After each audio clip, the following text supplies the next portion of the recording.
And now Chapter 11, Killing the Demons, Vatsasura and Bakasura.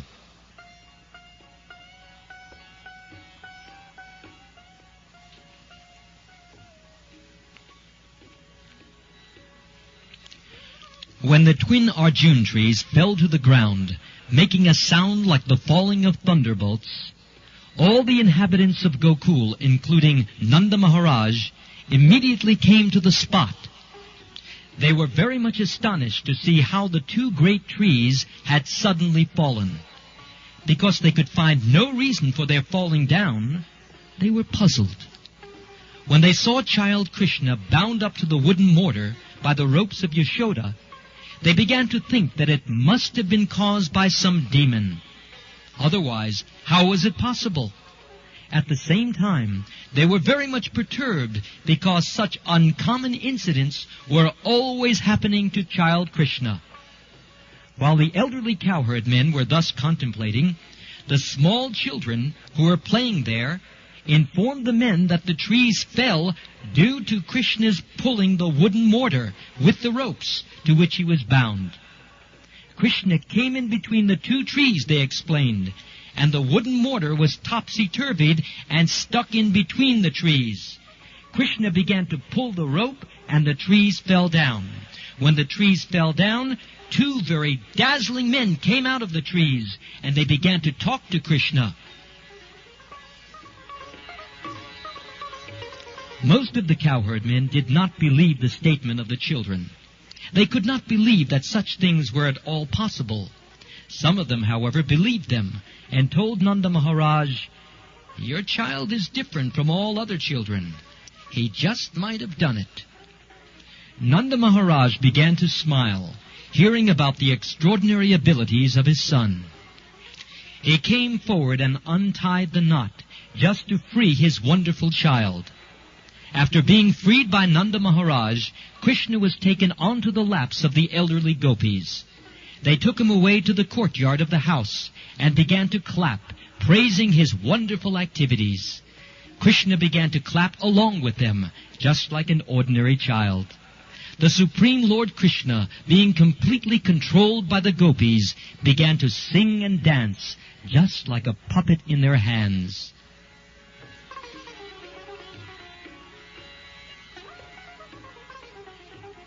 Sometimes Mother Yashoda used to ask Krishna to bring her a wooden plank for sitting. Although the wooden plank was too heavy to be carried by a child, still, somehow or other, Krishna would bring it to his mother. Sometimes, while worshipping Narayan, his father would ask him to bring his wooden slippers, and Krishna, with great difficulty, would put the slippers on his head and bring them to his father. When he was asked to lift some heavy article and was unable to lift it, he would simply move his arms. In this way, daily, at every moment, he was the reservoir of all pleasure to his parents. The Lord was exhibiting such childish activities before the inhabitants of Vrindavan because he wanted to show the great philosophers and sages searching after the absolute truth, how the supreme absolute truth, personality of Godhead, is controlled by and subject to the desires of his pure devotees. One day, a fruit vendor came before the house of Nanda Maharaj. Upon hearing the vendor call, "If anyone wants fruits, please come and take them from me," child Krishna immediately took some grains in his palm and went to get fruits in exchange. In those days, exchange was by barter. Therefore, Krishna might have seen his parents exchange fruits and other things by bartering grains, and so he imitated. But his palms were very small, and he was not very careful to hold them tight, so he was dropping the grains. The vendor who came to sell fruits saw this and was very much captivated by the beauty of the Lord. So she immediately accepted whatever few grains were left in his palms and filled his hands with fruits. In the meantime, the vendor saw that her whole basket of fruit had become filled with jewels. The Lord is the bestower of all benediction. If someone gives something to the Lord, he is not the loser. He is the gainer by 1,000,000 times. One day, Lord Krishna, the liberator of the twin Arjun trees, was playing with Balaram and the other children on the bank of the Yamuna. And because it was already late in the morning, Rohini, the mother of Balaram, went to call them back home. But Balaram and Krishna were so engrossed in playing with their friends that they did not wish to come back. They just engaged themselves in playing more and more. When Rohini was unable to take them back home, she went home and sent Mother Yashoda to call them again. Mother Yashoda was so affectionate toward her son that as soon as she came out to call him back home, her breast filled up with milk. She loudly cried, "My dear child, please come back home. Your time for lunch is already past." She then said, "My dear Krishna, oh my dear lotus-eyed child, please come and suck my breast. You have played enough. You must be very hungry, my dear little child. You must be tired from playing for so long." She also addressed Balaram thus, "My dear, the glory of your family, please come back with your younger brother Krishna immediately. You have been engaged in playing since morning, and you must be very tired. Please come back and take your lunch at home. Your father Nandaraj is waiting for you. He has to eat, so you must come back so that he can eat." As soon as Krishna and Balaram heard that Nanda Maharaj was waiting for them and could not take his food in their absence, they started to return. Their other playmates complained, "Krishna is leaving us at the point when our playing is at the summit. Next time we shall not allow him to leave." His playmates then threatened not to allow him to play with them again. Krishna became afraid, and instead of going back home, he went back again to play with the boys. At that time, Mother Yashoda scolded the children and told Krishna, "My dear Krishna, do you think that you are a street boy? You have no home? Please come back to your home. I see that your body has become very dirty from playing since early morning. Now come and take your bath. Besides, today is your birthday ceremony. Therefore you should come back home and give cows in charity to the Brahmins. Don't you see how your playmates are decorated with ornaments by their mothers? You should also be cleansed and decorated with nice dress and ornaments. Please, therefore, come back, take your bath, dress yourself nicely, and then again you may go on playing."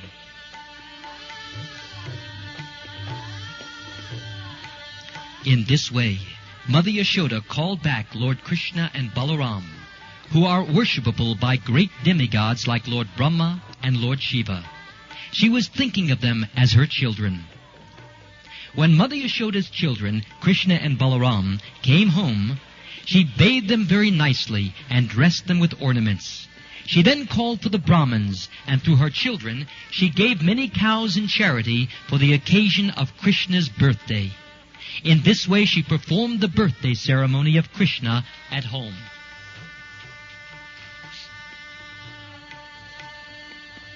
After this incident, all the elderly cowherd men assembled together, and Nanda Maharaj presided. They began to consult amongst themselves how to stop great disturbances in the Mahavan on account of the demons. In this meeting, Upananda, brother of Nanda Maharaj, was present. He was considered to be learned and experienced, and he was a well-wisher of Krishna and Balaram. He was a leader, and he began to address the meeting as follows.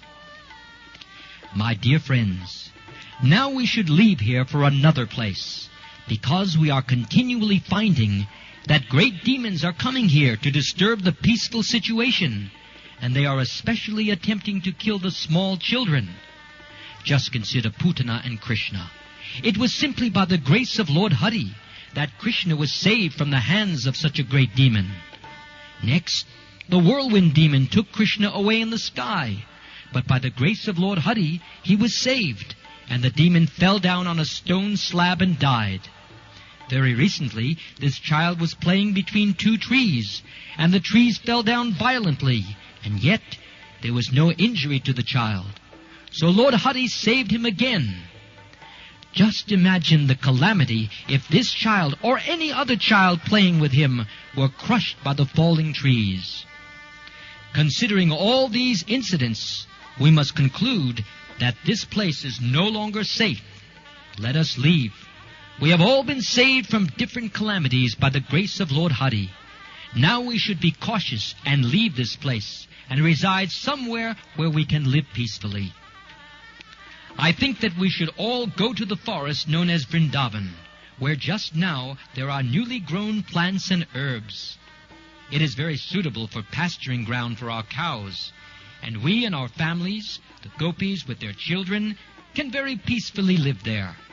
Near Vrindavan is Govardhan Hill, which is very beautiful, and there is newly grown grass and fodder for the animals, so there will be no difficulty in living there. I therefore suggest that we start immediately for that beautiful place, as there is no need to waste any more time. Let us prepare all our carts immediately, and, if you like, let us go, keeping all the cows in front.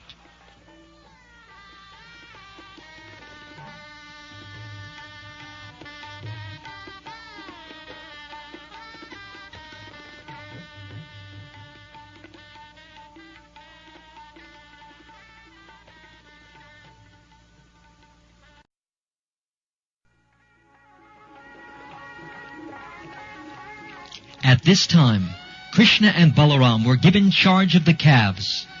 The first responsibility of the cowherd boys was to take care of the little calves. The boys are trained in this from the very beginning of their childhood. So along with other little cowherd boys, Krishna and Balaram went into the pasturing ground and took charge of the calves and played with their playmates. While taking charge of the calves, sometimes the two brothers played on their flutes, and sometimes they played with amalaki fruits and bale fruits, just like small children play with balls. Sometimes they danced and made tinkling sounds with their ankle bells. Sometimes they made themselves into bulls and cows by covering themselves with blankets. Thus Krishna and Balaram played. The two brothers also used to imitate the sounds of bulls and cows and play at bullfighting. Sometimes they used to imitate the sounds of various animals and birds. In this way, they enjoyed their childhood pastimes, apparently like ordinary mundane children. Once when Krishna and Balaram were playing on the bank of the Yamuna, a demon of the name Vatsasura assumed the shape of a calf and came there intending to kill the brothers. By taking the shape of a calf, the demon could mingle with other calves. Krishna, however, specifically noticed this, and he immediately told Balaram about the entrance of the demon. Both brothers then followed him and sneaked up behind him. Krishna caught hold of the demon calf by the two hind legs and tail, whipped him around very forcefully, and threw him up into a tree. The demon lost his life and fell down from the top of the tree to the ground. When the demon lay dead on the ground, all the playmates of Krishna congratulated him. "Well done, well done!" And the demigods in the sky began to shower flowers with great satisfaction. In this way, the maintainers of the complete creation, Krishna and Balaram, used to take care of the calves in the morning every day, and thus they enjoyed their childhood pastimes as cowherd boys in Vrindavan.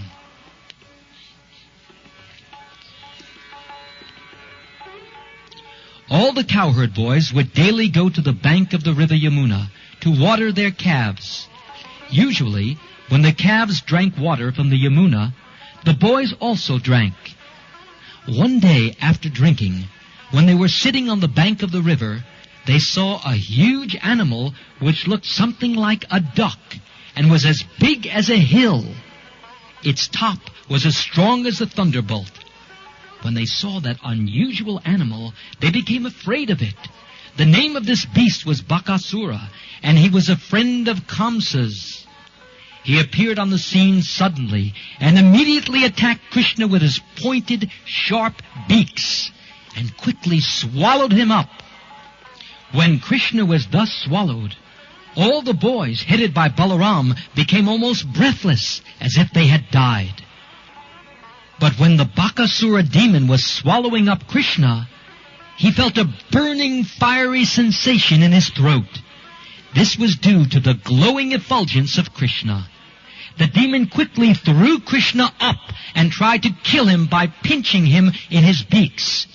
Bakasura did not know that although Krishna was playing the part of a child of Nanda Maharaj, he was still the original father of Lord Brahma, the creator of the universe.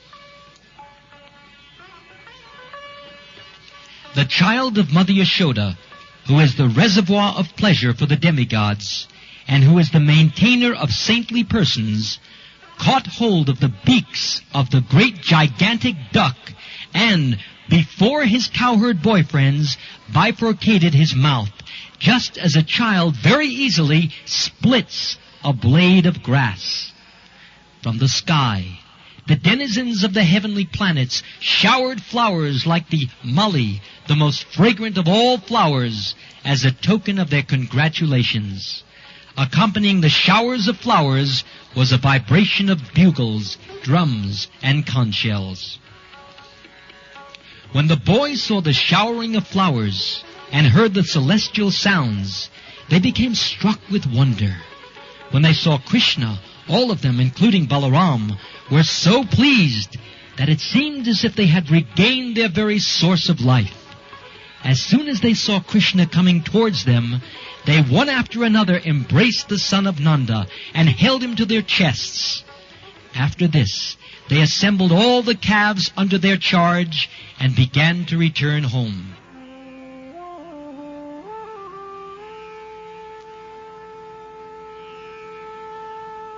When they arrived home, they began to speak of the wonderful activities of the son of Nanda. When the gopis and cowherd men all heard the story from the boys, they felt great happiness because naturally they loved Krishna. And hearing about his glories and victorious activities, they became still more affectionate towards him. Thinking that the child Krishna was saved from the mouth of death, they began to see his face with great love and affection. They were full of anxieties, but they could not turn their faces from the vision of Krishna. The gopis and the men began to converse amongst themselves about how the child Krishna was attacked in so many ways and so many times by so many demons, and yet the demons were killed and Krishna was uninjured. They continued to converse amongst themselves about how so many great demons in such fierce bodies attacked Krishna to kill him, but by the grace of Hari could not cause even a slight injury. Rather, they died like small flies in a fire. Thus they remembered the words of Gargamuni, who foretold, by dint of his vast knowledge of the Vedas and astrology, that this boy would be attacked by many demons. Now they actually saw that this was coming true, word for word. All the elderly cowherd men, including Nanda Maharaj, used to talk of the wonderful activities of Lord Krishna and Balaram. And they were always so much absorbed in those talks that they forgot the threefold miseries of this material existence. This is the effect of Krishna consciousness. What was enjoyed 5,000 years ago by Nanda Maharaj can still be enjoyed by persons who are in Krishna consciousness, simply by talking about the transcendental pastimes of Krishna and his associates. Thus, both Balaram and Krishna enjoyed their childhood pastimes, imitating the monkeys of Lord Ramachandra, who constructed the bridge over the ocean, and Hanuman, who jumped over the water to Ceylon. And they used to imitate such pastimes among their friends, and so happily pass their childhood life.